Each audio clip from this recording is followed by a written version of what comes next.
What's up, guys? SloMo is back with a review of the Expanse, a Telltale series, episode 3. If this is your first time watching one of these, I recommend you check out my first video reviewing episode 1. Gives a full detailed breakdown of my thoughts on Telltale's development of this game. And my subsequent reviews per episode will be going over specifically just that episode. So let's get into episode 3. It took a little while to do this review because I'm genuinely baffled by how it turned out. If you've played Telltale games, you know how long each episode usually is. You're looking at roughly 2 hours of gameplay per episode. This one only took me 50 minutes, and I'm just confused on why that is. Did my choices shorten this episode? Did Telltale not have enough time to do a full episode? Or is this new Telltale just that different? Considering how this episode ended, it reminded me of Telltale's very first The Walking Dead season. In episode 3 of that season, there is a huge death that shocks the player with how out of left field it was. But that wasn't the end of that episode, it was just halfway through. Now, considering how this episode is half of the usual length, maybe new Telltale felt the impact of the death would leave a bigger impression on the player if it ends right afterwards.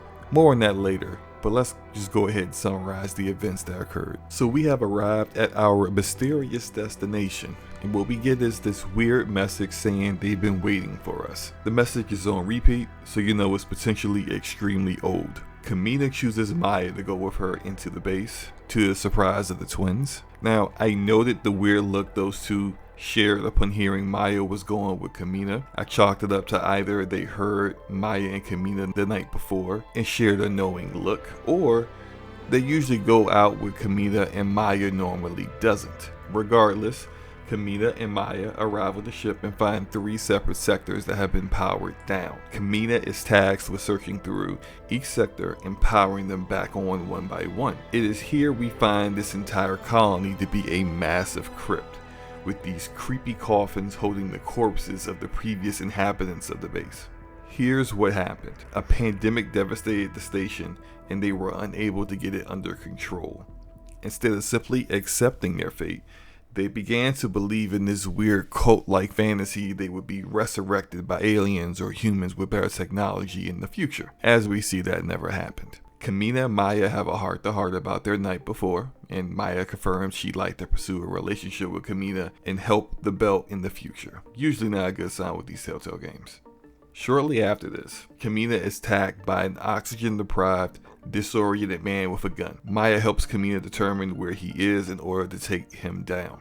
You find out this man used to work security for a company that he helped steal a dangerous package from. He was working with a scientist to extract said dangerous package. Now this guy betrayed that scientist in order to curry favor with those who knew he betrayed them. This is when you find out about the MK Core, the name of the dangerous package. The MK Core has a 100% infection rate, according to the scientist's notes, which means if it were to be used as a weapon, it would be plenty effective. Kamina and Maya argue over whether to sell it or destroy it based on how dangerous the dead scientist claims it is. Eventually, they do decide to destroy it. Now, while attempting to destroy the MK Core back on the ship, the twins revealed themselves to be traitors. They plan on selling the MK Core on Ceres. Arlen chooses to send Kamina through the airlock. Ryan, tasked with taking you to the airlock by gunpoint, tells you to trust him, and this is where you have a choice.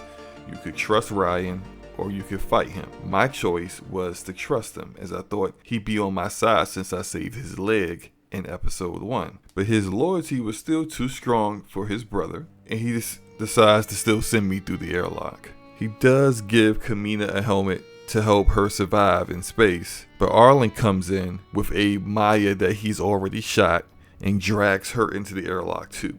Now, no matter what you do at this point, Maya won't put the helmet on and she dies before Kamina can get her back to the colony. And this is where the episode ends, on this massive cliffhanger. I wonder if the twins' betrayal was something that could be avoided. I'm thinking it isn't. It's too big a moment for it to be something that could be changed, which makes the decisions you make in regards to them a little inconsequential. What's the point of saving Ryan's leg what's the point of giving Arlen his meds? They'll betray you anyway. Upon further research, the best you can hope for is Ryan fighting Arlen and not allowing Maya to go in the airlock too. In regards to Maya, I know there is a way for her to be saved. In order to do so, I would need to find the meds for Arlen, stop Arlen from bullying Ryan, and save Ryan's leg. Something that makes very little sense to me is Arlen having a buyer lined up already without said buyer even knowing what they're buying. Unless Arlen had already known what would be at the colony, and how could he possibly know about the MK core ahead of time? It just seems too far-fetched for me. And also, I just find it a little hard to believe that it would take finding meds for Arlen and stopping Arlen from playfully bullying Ryan, in addition to saving his leg, in order for him to stop some of the tomfoolery that's occurring with Arlen trying to throw both Kamina and Maya through the airlock. I guess you could say this is simply failings of those characters when it comes to Arlen and Ryan. Not everyone is perfect. Not everyone is going to reciprocate a good deed by another good deed. Some people are simply, truly selfish in Arlen's case, and some people are truly not brave enough to do the right thing in Ryan's case. Regardless, I kind of feel like it's a bit much to make you have to do so much for them in order for them to just do one simple thing for you, but I do have to allow the creative license of the writers here at Telltale to create the story they want to create with the characters they want to create it with. So there's that. Overall, I'm a little disappointed in how this episode turned out. Maybe my feelings on it will change if the 4th and 5th episode are longer to compensate for this one being so short. But as it stands, I will give them credit for allowing the chance for Maya to be saved. Typically, characters you choose to save still end up dead though in later episodes. So it wouldn't surprise me if Maya dies anyway, even if you save her. These inevitabilities always leave a sour taste in my mouth, as it still leads everyone to the same conclusion. Also, what does this mean for your other crew? Have I done enough to warrant their loyalty when I inevitably make my return to the ship? I guess we'll see. But you let me know what you think about episode 3. Leave a comment down below. Hit the like button if you liked the video, hit the dislike button if you didn't, and hit the subscribe button to see more reviews on the Expanse, a Telltale series in the future. Peace.